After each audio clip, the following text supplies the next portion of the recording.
Okay, we're now here for the third interview today of Cornhill Today. I've said today so many times today. I already have to say it loads with my own podcast show that I do. But anyway, presenting today for interview number 3, I have got the amazing KADE.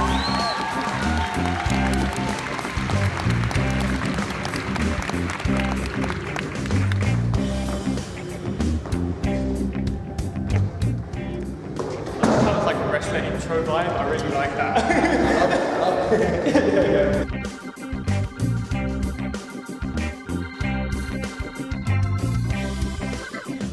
Hello, how are you doing today? I'm doing very well, my friend. I'm doing very well. Just had a great time performing.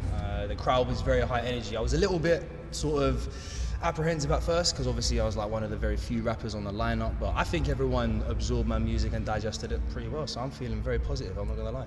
And you definitely should, because honestly, like, your set was great. It was appreciate that, amazing. Thank you so much. And we spoke actually, didn't we, in some of that over message and stuff. We spoke about the fact that representation of rap in Ipswich, or what representation, you know what I mean? It doesn't really exist. So for you, this probably was very important as an Ipswich rapper to represent the rap scene here. Absolutely, yeah. I think like that's a big part of why I bring out two other artists, because there is actually a fairly big rap scene in Ipswich, but it's very underground. And I feel like opportunities like this, especially because it's a very centralized location, it's great to promote the rap scene and try and sort of bring it to the forefront of people's minds. But yeah, speaking of sort of rap and stuff like that, speaking about all that stuff, I'd love to know, and some of that is somebody, you know what I mean, you know, like this obviously genre means a lot to you, obviously you're making music in it, but what's your history with the genre? I've always been a very musical person. Like my dad is very much into music, but it was a lot of Jamaican dancehall, so that was the sort of music I was first introduced to.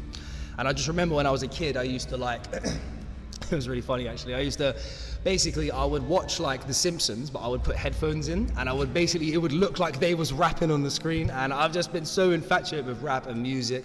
And I think when I was about 7, I can still remember this, I wrote my first ever song, and it was called Twiddy P, and it was about a 20p piece that I found on my mum's windowsill. And it's never stopped from there, the rest is history. I love that. It was about 4 bars long, and yeah, it was my segue into rap and writing. And then when I got to about 14, 15 years old, I started listening to Dave and Bugsy Malone in their early days, obviously, when they was doing Fire in the Booths and then SBTVs with Jamal Edwards. And that kind of just, you know, I went from being this kid that liked sort of playing games, sitting up all night playing games on the weekend, to just literally sitting up, finding instrumentals on YouTube and just writing over them, you know. And that was, it's just grown from there. It's natural to me, you know. I don't ever get up and think, oh man, I wanna write today. It's just something that I'm gonna do. Do you know what I mean? It's just something that's in my brain. So. I really love that Simpsons thing, by the way, because it makes you think of, like, have you ever seen like those anime rap things? Yeah. It's like that, but you was doing like a Simpsons. Yeah. But actually, sort of something and stuff like that, I don't actually get to talk about this much on my own podcast show and stuff like that, but I do have and stuff like that quite a love for rap myself and stuff like that. I usually speak more about sort of rock music and stuff like that, that's more my domain and stuff like that, but I don't get to talk much about rap and stuff like that, you know what I mean? I'm actually from East London. Oh, so am I. Plasto, Oh. E13. Dagenham, look at that. Look at that, small world, eh? Small world. But no, sort of like, to me and stuff like that, it's like rap is big in East London, you know what I mean? So for me, very big. You know what I mean? Even though I moved sort of away from East London when I was young, it was still, like when they're talking about stuff like that, experiences and stuff like that, I can still connect with it, because I can imagine living in East London vibe and stuff like that, you know? So for me, it's nice to basically get to talk about rap, so I don't get to talk about it often, and it's relating back to the thing with the Ipswich thing. It must be nice for you to be like I said, it's the thing of talk with people like me about rap minutes and coming in Ipswich must be really awesome. It is, it's great, you know, I love to get involved in live events, any way I can sort of, it's not even just about promoting my brand or being paid money, it's actually just like taking this talent that I have, taking this passion that I have and being able to share it with other people. Like when, for example, when I say to the crowd, make some noise, and everyone starts shouting and screaming, it is just the most, you know, I just get so ecstatic, I love it so much, you know what I mean? I'm really about the art of rap and just music in general, you know what I mean? It's something that really resonates with me. And you can definitely tell that passion and love for it is emanating through your music and stuff like that. Yeah, I'm like glad I said, that your shows. set was amazing. amazing today. Oh, thank you. And we've got to talk about your new single. Let's come out your new music video. Absolutely, It's out there. Tell yes. us all about it. Yes, so my new single, Don't Matter, is available everywhere. You can get it anywhere you want, Spotify, Apple Music, Deezer, and there's also a great video on YouTube for you to check out as well. That was like a really special track to me because when I wrote that track, it was the first track I actually wrote sort of inside of a booth whilst the instrumental was being made. So that was literally cooked from scratch at the same time. So, you know, I'm hearing the beat being made, the structure being made in front of me, and I'm literally chipping away at it, writing as we go along.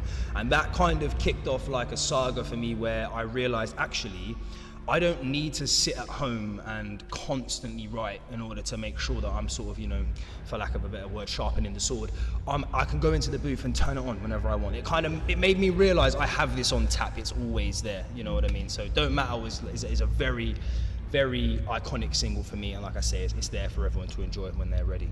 And you could probably say it's definitely a symbol of the evolution of the next steps for you as an artist. Absolutely. You know, speaking of this, I had a message from a long-time supporter earlier on talking about when they heard my first song to when they heard Don't Matter. They said it's like two completely different artists. They can see how far I've came. You know, I've been doing a lot of artist development with my team over the past 2 or 3 years, and I think it's really paying off. Especially you can hear that in Don't Matter. If you go back and listen to my older stuff and then you listen to Don't Matter, you can definitely tell that I've been working hard and I've definitely improved. And that's definitely awesome. And we're now going to cut to a clip to that music video. So here we go. One part that made me, it was kidney beans. Mum just mixed up rice and gravy. Man, I've been hungry, tried to save me. You love me, that's lazy. You ain't been putting in work. Shoes are tight, hitting the road. You can't see the Air Force got dirt. Okay, so that was really awesome. I said okay. Oh, it was right there, man. It was set up, man. Damn, missed the bell. Sorry. Get him next time. We get him next time. The worst part is that it's one of those things that's like, haha, funny, but the pun part of it is like, all you do is make puns. It's like halfway comedy as well. Well, if it makes them laugh, it makes them laugh. You know what I mean, man? So run with it. And if it doesn't make them laugh, you cry with Yes, exactly. You do cry with This is the second time today I've had an interview where it's just been like self-deprecating and it just comes out of the See, you don't get this, do you, other media outlets? Yeah, exactly. Exclusive only. Self-deprecation is exclusive. Exactly, yes. Come here for some of that. Absolutely brilliant. But jokes aside, time to do a big sort of final sort of plug. Tell us, red carpet out to yourself, just tell us everything you've got going on, just promote yourselves, just tell us everything that's going on. Well, right now, I'm doing a very heavy push on TikTok. You can find me on TikTok at KADE_107. That's where I'm dropping most of my exclusives. But also, again, KADE_107, head over to my Instagram and you can see on there, I've recently dropped a freestyle called Leaders. It's got a cool video to it. It was actually a one-take video, so we did it all in one take. I say it was one take, it took about 8, but you know, here we are. It's one take, believe me. And yeah, obviously we've got Don't Matter, and then within the next 2 weeks, I want to be able to say confidently, I've got another single called Darker Days dropping. That's also got some great visuals with it. That was such a moment. It was great to shoot that video. And yeah, so like I say, TikTok, KADE_107, Instagram, same thing, KADE_107. Head over there and you can keep up with my music and all my latest exclusives that I'm dropping there. And you definitely should check all of that stuff out.